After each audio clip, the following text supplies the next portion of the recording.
Hello, and welcome to Monumental, where we sit down with entrepreneurs, leaders, visionaries, and big thinkers making monumental change. Here's your host, Evan Holiday.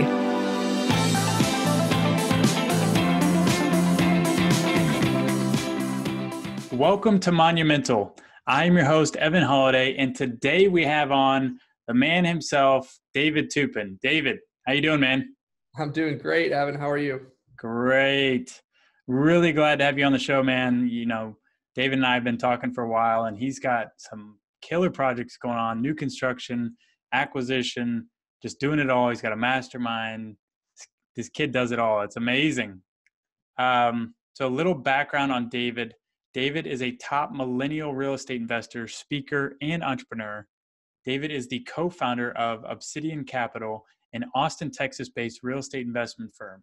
And David started investing at the age of 19 in Michigan, where he bought his first property in college, and it was a 12-unit apartment complex. By the age of 24 years old, David has acted as a key principal with over $50 million in real estate holdings and has raised north of $10 million in capital. So David, let's just jump right in. Let's go into how you got started and share a little bit about your background. Thanks, man. Absolutely. So I started in college. I did a couple internships. I was studying finance. So I did some investment banking, consulting, internships, and decided I really didn't want to go work for the man. So I read a little book that you and your viewers may know called Rich Dad, Poor Dad. And it's a book that I think gets a lot of us sucked into the industry. And I kind of caught the bug and became really interested in real estate. So when I got out of my last internship, I actually turned down a couple of job offers. I turned them all down and I jumped right in to real estate on my own. I had no plans for making money. I was living at home with my parents and, I didn't really know how I was going to make it. I just knew that somehow it was going to work out. And I'd kind of always been an entrepreneur. Started my first business when I was 13. It was a landscaping company. And so I had that spirit in me. And I just went out and I took a lot of the experience and financial knowledge I had learned, and I started underwriting multifamily properties. And so I would talk to brokers. I didn't have the money to buy a property. I didn't have the experience, but I would talk to brokers, get the deals, run the numbers on them. And so I ended up putting an offer in on a 12 unit. I didn't really think it would get accepted, but I put it in, I got the offer accepted, and I'm like, crap, how do I buy this now? Yeah. The money, I don't know how to do it. But step one, find a deal. Step two, figure out how to finance it and buy it. So this was in 2016, before syndication and all this was like a buzzword. And a really hot topic. And so I had heard a couple podcasts where syndication was being talked about and read some books. And so, I just went to an attorney, talked to him and said, hey, I want to raise some money. How do I do it? How do we set it up? Ended up raising about $200,000 from kind of the friends and family, no family, but friends and network aspect. And raised about $200,000, found somebody to sponsor the loan, and bought the deal. And then I self-managed that and kind of just rolled from there. So that's crazy, man. So 12 cool. units in college. So what kind of deals were you underwriting? Like what kind of deals were you looking for and finding? They were mostly under 50 units. So I talked to a couple local boutique brokers, not really like the Marcus and Millichaps, but there are a couple boutique ones in Michigan that just did multifamily, and they kind of did the smaller ones, under 100 units. So I would stick to that. I would underwrite those deals. I would ask them questions. I would tour the properties, and I don't know what they must have thought, because I was 19 turning 20 when I just started doing this. They're like, man, am I wasting my time with this? So, but I ended up, I put it in an offer, and I would tell them, I said, I've got some capital partners backing me, which I didn't. I said, I've got somebody to sign on the loan, which I didn't, but I knew that I'd be able to figure it out when the time right. came. So, I'm that kind of guy. I mean, I'm very calculated, but I'm also know that you have to sometimes dive in and take a little bit of a risk and figure the next steps out as you go. So that's kind of that's awesome, man. I love that. Just hearing like hey, I knew I wanted to be in multifamily. Which that's another question I have. Like, how did you know multifamily? What got you into multifamily? Well, I first thought I wanted to be in single family. So I did wholesaling probably for like 3 or 4 months. It was not a very long time. I did a couple of quick deals, but I thought that I had to go single family first and then, do that and then graduate to multifamily and then, work my way up. And then I saw some people that were doing it without putting any money into the deal. And I was like, why waste a year or two going through single family and then getting into it? Let's just start now. And I knew in the short term, I'd make personally a lot less money, but in the long term, I'd make way more. So it was kind of a patient play. And for me, I just didn't really enjoy single family, dealing with the emotional aspect of single family home owners. And I mean, commercial is very calculated. It's more sophisticated. And that was what interested me. So for that first 12 unit deal, I mean, that it must have taken a lot of confidence or at least belief in yourself that you could at least get it done, or at least, that take that next step, because even just putting in an offer, I feel like a lot of people get stopped before they even put in an offer. Yeah. I don't know if it was confidence or craziness, a little bit of both. But I think honestly, my lack of knowledge and my naivete caused me to just not have any fear. I mean, I didn't Yeah. really, I had really nothing to lose at that point. I was just out of college. I don't, I have a family or any kids. So I was like, man, this is if I'm going to take a little bit of a risk, now's the time to do it. And for me, what made me feel confident was the fact that I knew the numbers. And so I've always, and to this day, I feel very confident when I put an offer in on a 10, 20, $30 million property, because I'm a big numbers guy, and I run the numbers in the spreadsheet. I built the spreadsheet. So if you understand how the fundamentals of this all works, it's a lot easier to feel confident in it. So did you have a mentor at the beginning? How'd you get started from learning from others? A lot of it was some books and podcasts. And then I did have a couple local people I talked to that owned, small multifamily stuff. And I was always networking and meeting with people, going to meetups, and, they kind of educated me on that.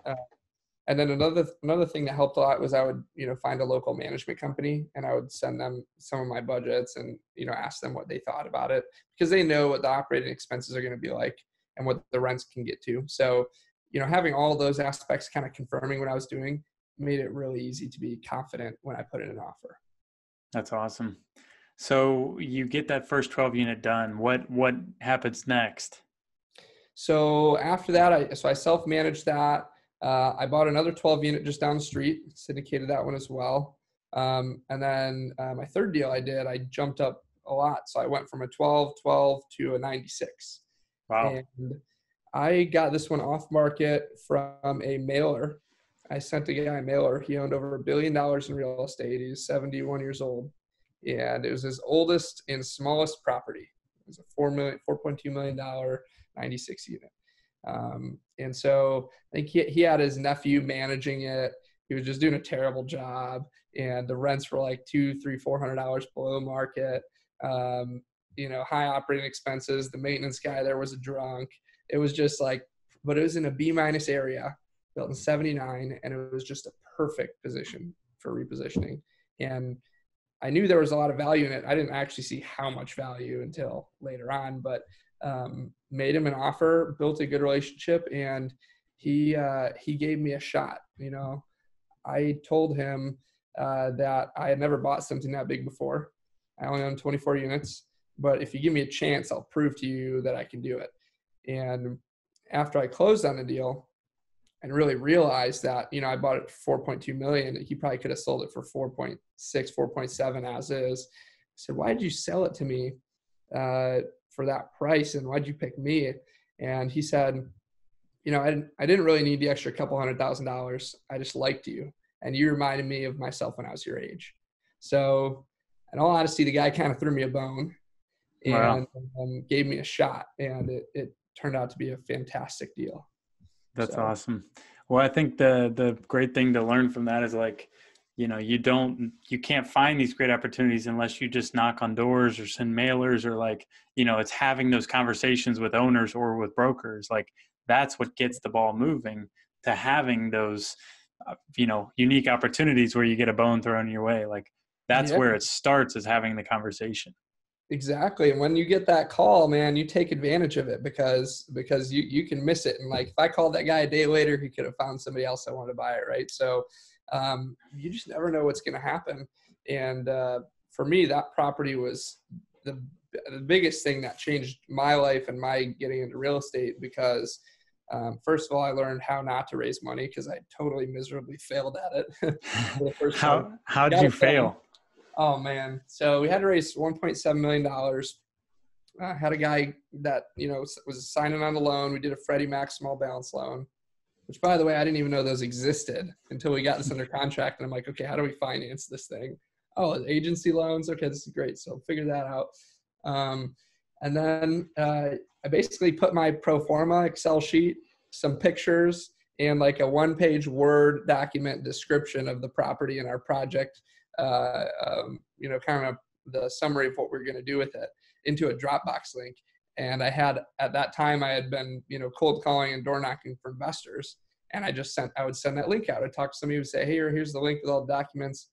And what I didn't realize is these people that are not sophisticated real estate investors, they're doctors, dentists, attorneys, entrepreneurs, they do not want to go through a Dropbox link and sift through documents and figure out if it's a good deal or not. You literally have to make it so simple in one PDF and break it down. Description, this is where I'm getting the rents to, this is how I'm going to sell it, this is our plan. And you have to throw some nice pictures. And so I just displayed it the totally wrong way. And I probably lost the first, 20 to 30 people that probably could have been good investors on that, because I just did that wrong. So I didn't have the money raising time. Luckily, I had a good relationship with the seller. He gave me an extension. I raised a little bit more money. It ended up working out. But, that's a part of this whole trial and error thing, right? You kind of have to dive in and learn what to do and what not to do. Yeah, no, I completely agree. That's amazing. That's a great story of like, it sounds like you were learning as you went. As you put the deal together, you found out about the loan. You found out about capital raising. Like, that's great. That's a great thing for people to remember, is like, you don't need to know 100% of everything. And in many cases, it's actually not good to wait until you have all that. The opportunity, the deal could pass by the time you figure it all out. Yeah, if I waited till I knew everything, I'd still be sitting there not having bought a deal right now, 3.5 years later. So you've got to sometimes just say, hey, I know enough to take the first step. And then you need a little bit more to take the second step, and then so on. So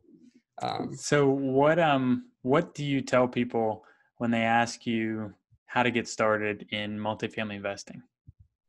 Know the numbers. First and biggest thing, because starting out, you're not going to have a team where you're hiring an underwriter and you're having a transactional person and you've got all these people on your team. You've got to know a lot of that basic stuff. So you've got to learn the numbers and start underwriting deals.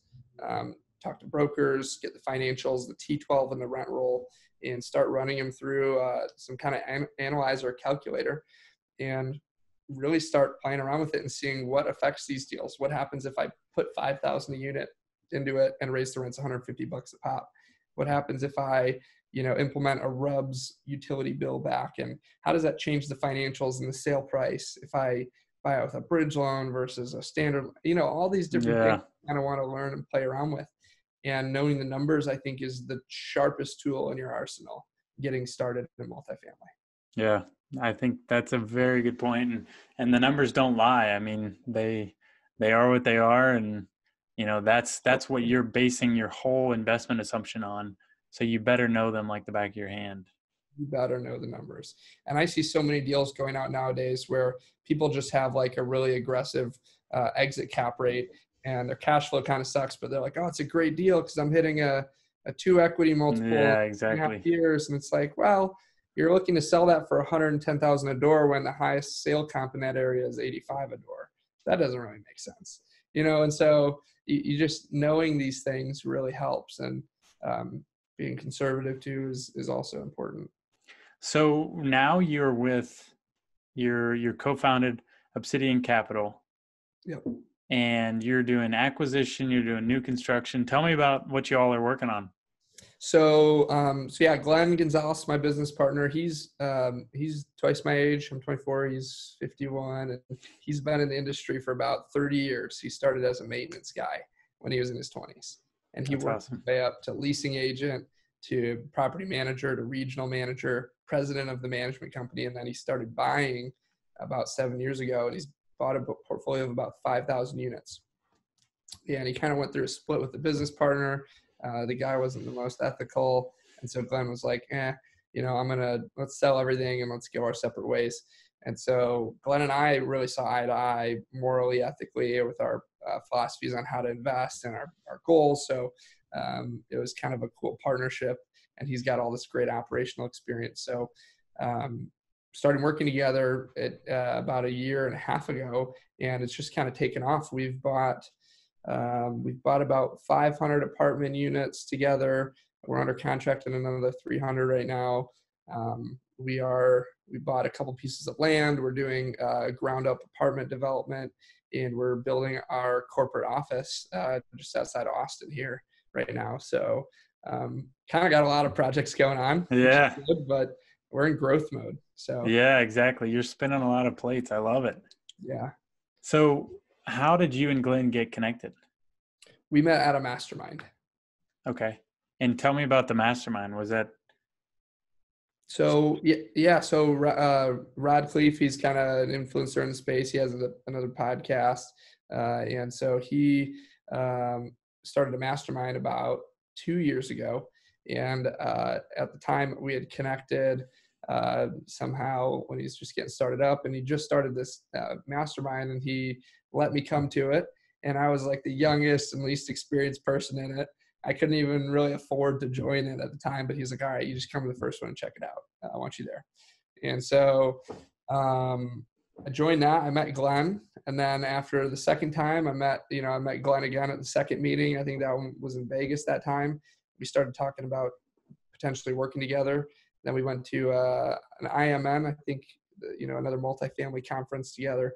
And then we looked at doing our first deal together at that. So it was a couple, over the course of a year, as timing kind of worked out, we had discussed working together and hung out a couple times. It just seemed like a good fit. And then, after that all went down, I ended up moving from Michigan, where I grew up, to Austin, where I live now, about a year ago. So that's great, man. And honestly, I think, as far as all of us out here trying to look for deals, trying to grow our businesses, grow our reach, I think there's something to be said for, finding a good trusted partner.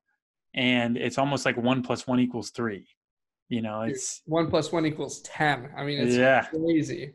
That's when you've got it, because it is hard to find a good trusting partner where you have those kind of synergies. And he had been through a bad partnership. I had bad partners. So you kind of learn what you like and don't like in a business partner. And, at the end of the day, people do business with who they like doing business with. It's not just because of money. People do business with people they like. And that was the goal for me, in finding a business partner, was somebody that, had all that experience and the ability to get these bigger loans, right? So we can keep it all in house, and somebody that aligned with me morally, ethically, and we had similar values, and me and him do. So that was really important, and it's worked out great. Yeah. And honestly, I love the fact that, you're, like you said earlier, you're literally half his age, and it's cool to have that. Like you're also getting a mentor out of it. Somebody that's, been through the trenches of many ups and downs of real estate. He's a genius when it comes to operations. I mean, he's been in the industry forever. He could walk through a property and just fire off the renovation numbers without even thinking about it. I mean, he's a fantastic mentor. He's actually coming out with a book called Maintenance Man to Millionaire, a book on kind of his story from starting it from nothing. Wow. And so That's coming out in January 2020, and it's going to be really cool. Kind of tell his story on how he got into it too. So, Man, I love it. I'll have to get his book. Yeah. So the deals you're working on now, they're typically the value add syndication deals, and then also the new construction. So how are you? What has been your best way of finding these deals? So I have kind of interesting acquisitions team set up. So I kind of lead a lot of the acquisitions. Glenn brings a ton of broker relationships here in Texas, so he has tons of deals sent to us. We have an underwriter.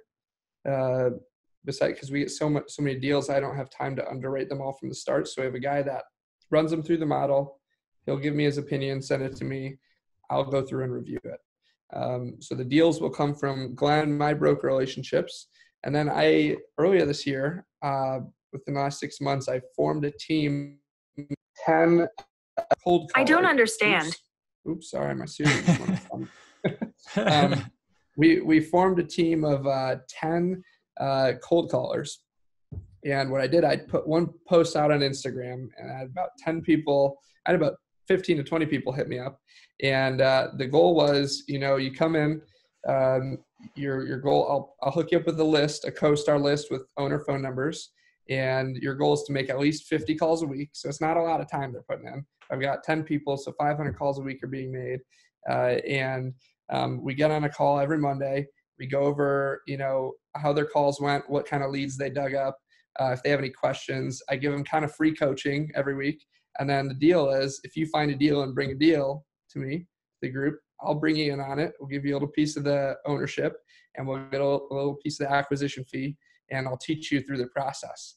So I've got a really solid group of people that are making these cold calls, and we're getting a couple deals every week that are coming to us off market, direct to seller, from their efforts. And it's awesome. So, and then on top of that, we send a bunch of mailers out.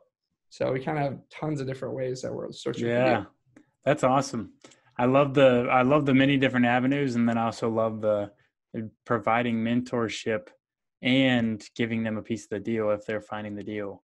So it's great for you all too, because you can unlock a whole nother source of deals. Oh, exactly. And the amount of time that they put in collectively is way more than I could, or, I'd have to pay somebody a lot to do that. So I'd rather give somebody a piece of a deal.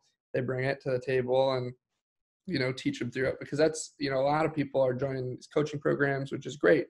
And it's helpful. So I figure, why not do that for free, but then in return, they make calls for us and bring in leads. Yeah. So how do you give them 50 leads per week? So I just give them a huge list. And okay. I've got 10 people. I think we're in like 7 different markets. So Dallas, Fort Worth, Houston, San Antonio, Charlotte, North Carolina, Indianapolis. And so they've all got a different lead list with 400 to 500, 600 on there. Yeah. Criteria, 100 plus units built in the 70s, 80s, 90s, and, market rate apartments. And so they're just working their way through the list. And, once they hit the bottom, they'll start working back through, and it's been working out really well. So yeah, I think in the past, we track all our numbers, and in the past 3 months, we've made over 3,000 calls. We've got over 150 direct to owner leads, and we've made, I think, maybe 15 offers off of those. So it's going pretty well. Yeah. I love that. That's unique. I haven't heard anybody setting it up like that. I think it seems to be great for everybody and generates business and mentoring. Like, I just love how it combines all of that. So props to you, man. Thanks, man. Thanks, dude. And that's all. That's part of the power of social media. And I just think it's crazy how, you can bring people in. And I love, like, part of my mission is helping other young entrepreneurs that want to get into the business and educating and inspiring people, because let's be honest, if I could do it, anybody could do it. It just takes a little bit of hard work and persistence. So yeah, you're exactly right. And so I wanted to talk about your Secret X mastermind. Oh yeah. So give our listeners a little background as to what it is and what the goal behind it is. So Secret X kind of stands for Secret Experience, and myself and a couple of my buddies that started it, we're all in different masterminds where, we pay $10,000 to $20,000 a year to meet a couple times a year. With, for example, I'm in one for multifamily, and we meet with a bunch of high level apartment investors. It's not a group for beginners. It's not a boot camp. It's a high level people that own, 50 to $500 million in real estate. And those always happen in conference rooms, boardrooms, nice hotels. And, they're awesome. I get a ton from them, but we wanted to switch it up. And so we thought, why don't we do this, but on a beach in like an exotic location? So we did our first one, and we had no clue how it would go, but we booked a boutique hotel in Cabo, Mexico. And, about 2 hours outside Cabo, it was like a treacherous drive through the desert to get there. But we show up to this awesome little oasis. It's just a 16-room boutique hotel. We had about 25 people there, and it went awesome. And it's not just real estate. It's all different entrepreneurs, a couple people that own franchises. There's a couple that came that owns about 6 or 7 urgent care clinics, so all these different entrepreneurial backgrounds. But we all get together and talk about what we do in our businesses that maybe could apply and help you or help the other person. And what could I also learn by just hanging out with a bunch of entrepreneurs? And we just ended up having a blast. I mean, instead of sitting in a boardroom with a suit on, you're drinking a margarita on the beach and doing this. And it was so exactly. cool. So we did the second one in Aruba a couple months ago in 2019. And then now we're planning our next one. It's in the Caribbean in May 13th to 17th or 14th to 17th of 2020. And we're almost filled up. They're filling up quicker and quicker each time. So it's just a cool experience. So guys, if you want to get in on that, act now. Yeah. Hit me up. Definitely.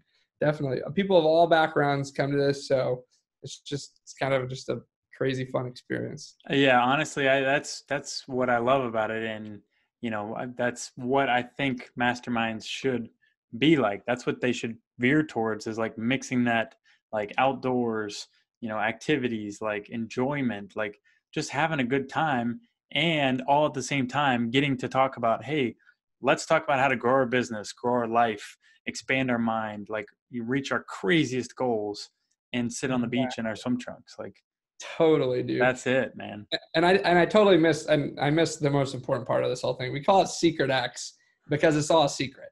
When we did Cabo, we told people we were going to Mexico. We didn't tell them where until it was time to book flights. And then we told them, book your flight to this airport.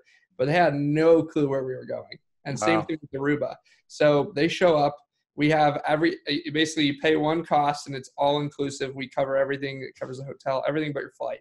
And you show up, and then we've got transportation from the airport we do boutique hotels. We don't do like the Ritz. We always go off the beaten path to some unique spot. And then, they have no idea what kind of activity. So, we've got live music lined up. We've got great food.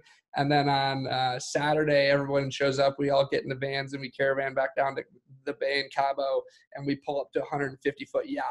And we just party on a yacht for the day. And so it was amazing. They had no clue what was happening. So it's all secret, and that's part of the experience that they love. So it's kind of a unique twist on masterminds. Yeah, that's legit, man. So as far as 2020, you mentioned with the Secret X, as far as the other businesses and the other ventures you're working on, what are some of your 2020 goals? 2020 goals for us, we want to buy another 1,500 units so we get to the 2,000 unit mark. We want to finish our office building, which should happen mid-summer of 2020. And then I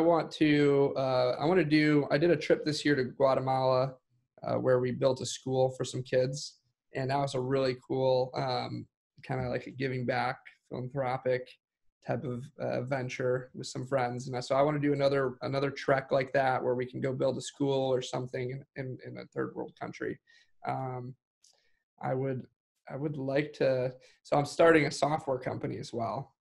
I'm turning the deal analyzer I've built, and that's become I don't, there's no stats on this, but I think it's the best selling spreadsheet analyzer on the market. I've That's sold awesome. hundreds of them. The free version has thousands of downloads just in this past 12 months. And so I've basically taken all the profits that it's made. I'm taking that, putting it into making it into online software, a subscription based. But there's going to be a free version so that everyone has access to it. And it's called Real Estate Lab, the company, and that'll be launched February 2020. So my goal is to have a couple thousand users on that by the end of the year in 2020 as well. So that's awesome, man. You're just venturing in every direction, has to do with multifamily. a lot of stuff. Yeah. A lot of different ventures. It gets a little crazy at times. And I love I mean, those are some big goals, especially, most guys your age are not thinking that big. So props to you, man. Thanks, brother. Appreciate it. So what as far as being able to build out to that scale, what advice do you have for our listeners? Man, don't underestimate how much you're going to have to work if you want to build out that scale and grow that quickly. I mean, it's, you know, as well as anybody, you're just like me, Evan.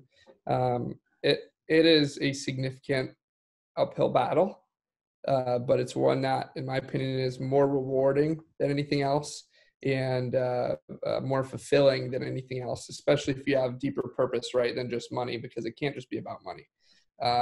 And you have to be really prepared to put in a significant amount of hard work, take some calculated risks.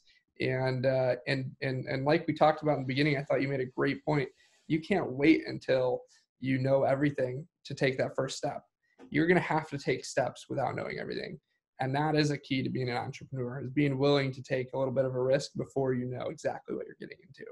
So I think all that together is just so important. Yeah, that's great advice, man. Well, guys, this everything that David is saying today, I think is hugely valuable, whether you're starting your business, whether you're already, 5-10 years into it. There's just so many different things that we're covering here, and scaling up. I mean, the quickness, the speed that you've scaled up is pretty tremendous. So I think our listeners can take a lot from that. 100 hours a week for 3 years. That's what'll happen. Yeah, exactly. Putting in the work nonstop and having that vision. And so you mentioned, actually, you mentioned your like higher purpose, or you alluded to it. What is your higher purpose? Like what keeps you going? So my biggest goal, and why I've always wanted to make a lot of money, is I want to help a lot of people. And so I want to be able to donate a lot of money, start a philanthropic organization.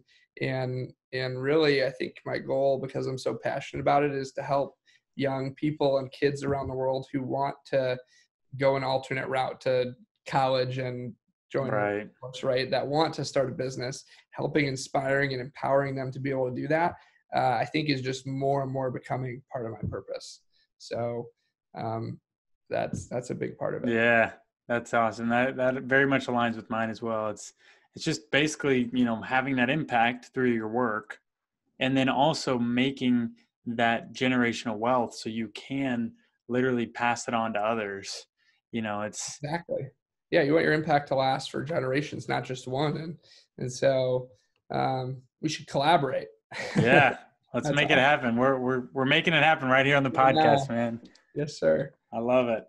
Well, let's jump into our monumental questions. What does success mean to you?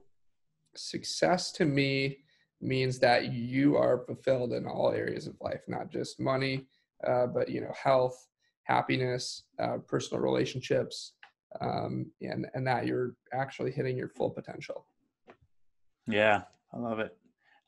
What do you have any like daily habits or morning rituals that lead to a great day? You know what? A lot of successful entrepreneurs do. I do not. I have zero rituals. I kind of just, I'm always go, go, go.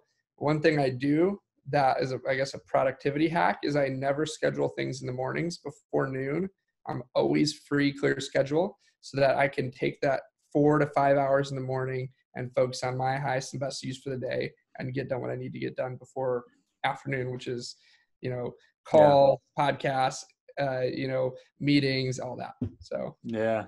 Yeah. I actually started doing that about 6 or 8 months ago, just okay, blocking how's it that going? off. I love it, man. It's a game changer. It doesn't happen every day, but when I do block off my morning every day, it's like, whoa, like I actually get all my top things done. So I love it. I'm so yeah. glad you did too. Do you have any books or favorite book or book you're currently reading? You guys, January 2020, Maintenance Man to Millionaire. Pick it up. It's going to be Yeah. great. Glenn Gonzalez, my business partner. Yeah, that's got to be my pick. Yes. All right. Well, David, great episode, man. I loved it. I loved having you on. Loved your energy. And where can our listeners reach out to you or get in touch with you? Yeah, so easiest and quickest way, Instagram, follow me at Real Estate Jedi. You can find me on Facebook, David Tupin, and you can go to our website, obsidiancapitalco.com, and check us out Yes. there. And link to my deal analyzer is also on the site. So, And he's got the free or the paid version. yep, It must be pretty hot if you got that many people going after it. That's awesome, man. a lot of people. Yeah, it's been great. Well, guys, take David up on that. He's bringing massive value to you all. He's adding free massive value. So, guys, make sure to follow him, reach out to him, and also make sure to, if you enjoyed today's episode, share the episode, tag David, tag Real Estate Jedi, tag me, let us know you're listening, and go to iTunes, leave us a review for Monumental.